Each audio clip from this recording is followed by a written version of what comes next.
নমস্কার বন্ধুরা, রনিয়ের মম কিচেনে আপনাদের স্বাগত।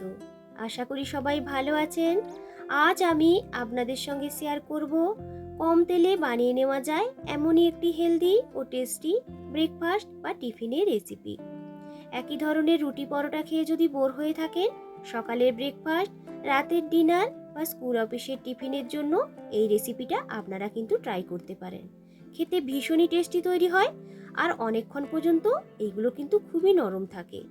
আশা করছি আজকের এই টিফিন বা ব্রেকফাস্টের রেসিপিটা আপনাদের ভালো লাগবে। যদি ভিডিওটা ভালো লাগে একটা লাইক দিয়ে সম্পূর্ণ ভিডিওটা দেখে নেওয়ার অনুরোধ রইল। তো চলুন শুরু করা যাক। আজকের এই টিফিন বা ব্রেকফাস্ট রেসিপিটাকে বানিয়ে নেওয়ার জন্য এখানে নিয়েছি দুটো মিডিয়াম সাইজের কাঁচা আলু। প্রথমেই আগে একটা গ্রেটারের সাহায্যে আলুগুলোকে গ্রেট করে নেব।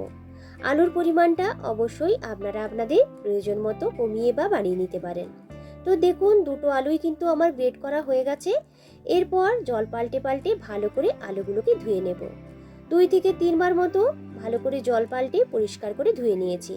এখানে নিয়েছি 1 বাটি সরু দানা সুজি। যদি আপনারা মোটা দানা সুজিটা ব্যবহার করেন সেক্ষেত্রে মিক্সিতে একটু ঘুরিয়ে নেবেন। প্রথমেই একটা প্যানের মধ্যে নিয়ে নিলাম 2 টেবিল চামচ রিফাইন অয়েল। তেলটা গরম হয়ে গেলে দিয়ে দেব 1 টেবিল চামচ গোটা জিরে আর দিয়ে দিলাম 2 টেবিল চামচ সাদা তেল। প্রথমে আগে মিডিয়াম টু লো ফ্লেমে জিরে এবং তিলটাকে ভালো করে একটু ভেজে নেব। যখন এর মধ্যে থেকে বেশ একটা সুন্দর গন্ধ বেরোতে শুরু করবে তখন দিয়ে দিলাম রসুন কুচি। যদি আপনারা রসুন পছন্দ না করেন সেক্ষেত্রে কিন্তু স্কিপ করতে পারেন। ঝালের জন্য দিয়ে দিলাম একটা কাঁচা লঙ্কা কুচি আর দিয়ে দেব একটু কারি পাতা কুচি। ঝালের পরিমাণটা অবশ্যই আপনারা আপনাদের প্রয়োজন মতো নিয়ে নেবেন। সমস্ত কিছুকে প্রথমে আগে ভালো করে একটু ভেজে নেব। যখন সবকিছু ভাজা হয়ে যাবে এর মধ্যে দিয়ে দিলাম যে বাটি মাপ করে সুজি নিয়েছিলাম সেই একই বাটি মাপ করে 2 বাটি জল। 1 বাটি সুজির জন্য এখানে আমি 2 বাটি জল নিয়েছি। দিয়ে দিলাম পরিমাণ মতো নুন। সমস্ত কিছুকে ভালো করে মিশিয়ে নিয়ে জলটাকে একটু ফুটিয়ে নেব। জলটা যখন খুব ভালো করে ফুটে উঠবে এর মধ্যে দিয়ে দিলাম গ্রেট করে রাখা আলুগুলোকে। আমি এখানে দুটো মিডিয়াম সাইজের আলু নিয়েছিলাম, বাটি মাপ করে মোটামুটি 2 বাটি মতো হয়েছিল। আলুগুলোকে দেওয়ার পরে ভালো করে মিশিয়ে নেওয়ার পর একটু সেদ্ধ করে নেব। যেহেতু গ্রেট করা আছে সেদ্ধ করে নিতে দেখবেন খুব বেশি কিন্তু সময় লাগবে না। তো দেখুন আলুগুলো কিন্তু একটু সেদ্ধ সেদ্ধ হয়ে এসেছে। এই সময় এর মধ্যে দিয়ে দিলাম 1 টেবিল চামচ মিক্স হার্ব। এটা কিন্তু সম্পূর্ণ অপশনাল, থাকলে দেবেন নালে স্কিপ করবেন। আর দিয়ে দিচ্ছি কিছুটা পরিমাণ ধনেপাতা কুচি আর দিয়ে দিলাম একটু গোলমরিচের গুঁড়ো। যদি আপনাদের কাছে চিলি ফ্লেক্স থাকে সেই চিলি ফ্লেক্সও কিন্তু আপনারা ব্যবহার করতে পারেন। ভালো করে সমস্ত কিছুকে মিশিয়ে নেওয়ার পর আর একটু সেদ্ধ করে নেব। আলুগুলো এখানে খুব ভালো করে সেদ্ধ হয়ে এসেছে। এই সময় এর মধ্যে দিয়ে দেব যে বাটি মাপ করে 1 বাটি সুজি নিয়েছিলাম সেই সুজি। গ্যাসের ফ্লেমটাকে এখানে কিন্তু একদম লোতে করে দিতে হবে। আর দেখবেন সুজিটা দেওয়ার সাথে সাথেই কিন্তু জলটা পুরো একদম শুকিয়ে যাবে। কন্টিনিউয়াসলি এইভাবে নাড়াচাড়া করে একটা ডোয়ের মতো তৈরি করে নিতে হবে। আর সুজিটাকে দেওয়ার পরে অবশ্যই কিন্তু এইভাবে কন্টিনিউয়াসলি নাড়াচাড়া করবেন, নাহলে একটা জায়গায় দলা পাকিয়ে যাবে। তো দেখুন সুজিটা কিন্তু বেশ শুকনো শুকনো হয়ে এসেছে আর প্যানের গা থেকে বেশ ছাড়তেও শুরু করে দিয়েছে। খুব কিন্তু শক্ত করে ডোটাকে বানাবেন না, সুজি থাকার কারণে ডোটা কিন্তু ঠান্ডা হয়ে গেলে খুব বেশি শক্ত হয়ে যাবে। গ্যাসটাকে অফ করে দিয়েছি। একটা চামচ কিংবা খুন্তির সাহায্যে ভালো করে ডোটাকে একটু মিশিয়ে নেব। এইভাবে যদি একটু মিশিয়ে নেন তাহলে দেখবেন এর মধ্যে কোনো রকম দলা থাকবে না আর খুব মসৃণভাবে কিন্তু ডোটা তৈরি হয়ে যাবে। তো দেখুন ডোটা কিন্তু আমার একদমই রেডি হয়ে গেছে। এরপর নামিয়ে নিয়ে একটু ঠান্ডা করে নেব। ডোটাকে গ্যাস থেকে নামিয়ে নেওয়ার পর একটা বড় থালার মধ্যে খুন্তির সাহায্যে এইভাবে একটু ছড়িয়ে নেব।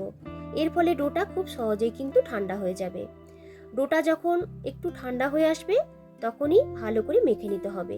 তবে খুব বেশি কিন্তু ডোটাকে ঠান্ডা করবেন না, একটু গরম অবস্থাতেই ডোটাকে মেখে নিলে দেখবেন খুব স্মুথভাবে কিন্তু মাখা হয়ে যাবে।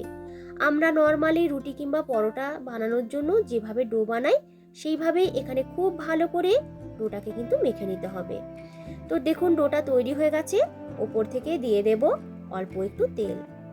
তেলটাকে ডোয়ের সাথে খুব ভালো করে মিশিয়ে নিয়েছি। কত স্মুথভাবে তৈরি হয়েছে ডোটা। এরপর ওই ডো থেকে প্রথমে আগে এইরকম বড় বড় করে লেচি কেটে নেব। একটা লেচি নিয়ে হাতের সাহায্যে একটু গোল করে এরপর এগুলোকে বেলে নেব। তবে বেলে নেওয়ার আগে অবশ্যই কিন্তু একটু আটা কিংবা ময়দা ব্যবহার করবেন। প্রথমেই আগে একটা ডোকে হাতের সাহায্যে একটু এইভাবে বিছিয়ে নেব। এরপর নর্মালি আমরা যেভাবে রুটি বেলি সেইভাবেই কিন্তু এইগুলোকে বেলে নিতে হবে। তবে খুব বেশি কিন্তু পাতলা করে বেলবেন না, তাহলে উঠিয়ে নিতে একটু অসুবিধে হবে।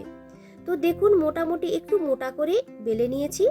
যেহেতু আলু দেওয়া আছে সাইডগুলো কিন্তু একদমই সমান হবে না, তাই যে কোনো একটা বাটি কিংবা টিফিন বক্সে ঢাকনাকে বসিয়ে একটু এইভাবে কেটে নেবেন। তাহলে দেখবেন খুব সুন্দরভাবে সমস্তগুলো তৈরি হবে আর একই রকম সাইজেরও তৈরি হবে। তো দেখুন একটা কিন্তু তৈরি করে নিয়েছি, আর এইগুলোকে তৈরি করার সাথে সাথেই কিন্তু তুলে নিতে হবে। বেশিক্ষণ চাকতির মধ্যে রাখবেন না, তাহলে তুলতে গেলে কিন্তু ছিঁড়ে যেতে পারে। এরপর সঙ্গে সঙ্গেই কিন্তু দিয়ে দেব গরম তাওয়ার মধ্যে। মিডিয়াম টু লো ফ্লেমে দুটো সাইডকে ভালো করে প্রথমে একটু সেঁকে নেব। যখন দুদিকটাতে একটু বেশ লালচে ভাব ধরে আসতে শুরু করবে, তখন এর মধ্যে দিয়ে দিলাম অল্প পরিমাণ একটু তেল। আর কিন্তু তেল দেব না, ওই তেলেই দুটো দিককে খুব ভালো করে একটু লালচে করে ভেজে নেব। খুব অল্প তেল ব্যবহার করে আপনারা এই টিফিন বা ব্রেকফাস্ট রেসিপিটাকে বানিয়ে নিতে পারবেন। খেতে কিন্তু ভীষণই টেস্টি তৈরি হয় আর অনেকক্ষণ পর্যন্ত কিন্তু নরমও থাকে। এর সাথে খাওয়ার জন্য এক্সট্রা করে কোনো রকম তরকারিরও কিন্তু প্রয়োজন পড়বে না। তো দেখুন একটা ভাজা হয়ে গেছে, একই রকমভাবে সমস্তগুলো ভেজে নেব। তো বন্ধুরা, আজকের এই কম তেলে বানিয়ে নেওয়া হেলদি ও টেস্টি টিফিন রেসিপিটা আপনাদের কেমন লাগলো অবশ্যই কিন্তু কমেন্ট করে জানাবেন। ভিডিওটা যদি ভালো লেগে থাকে একটা লাইক ও বন্ধুদের সঙ্গে বেশি বেশি করে শেয়ার করার অনুরোধ রাখলাম। আমার চ্যানেলে নতুন বন্ধু হয়ে থাকলে অনুরোধ রইল চ্যানেলটিকে সাবস্ক্রাইব করে সাথে থাকার জন্য, আর পাশে থাকা বেল আইকনটা কিন্তু অবশ্যই প্রেস করে রাখবেন। যখনই নতুন কোনো ভিডিও আপলোড করব তার নোটিফিকেশন আপনাদের কাছে চলে যাবে। সকালের ব্রেকফাস্ট, রাতের ডিনার বা স্কুল অফিসের টিফিনে আপনারা এইভাবে বানিয়ে নিতে পারেন। আমি আপনাদেরকে দেখিয়ে দিচ্ছি যে কতটা নরম তৈরি হয়েছে, আর এগুলোকে যদি অনেকক্ষণ পর্যন্ত রেখেও দেন তাহলেও কিন্তু শক্ত হবে না। বাচ্চাদের টিফিনের জন্য আপনারা এইভাবে বানিয়ে নিতে পারেন। আশা করছি আপনাদের ভালো লাগবে। পুরনো বন্ধুদেরকে অসংখ্য ধন্যবাদ জানিয়ে আবারও হাজির হব নতুন কোনো দিন নতুন কোনো রেসিপির ভিডিও নিয়ে। আজকের মতো টাটা।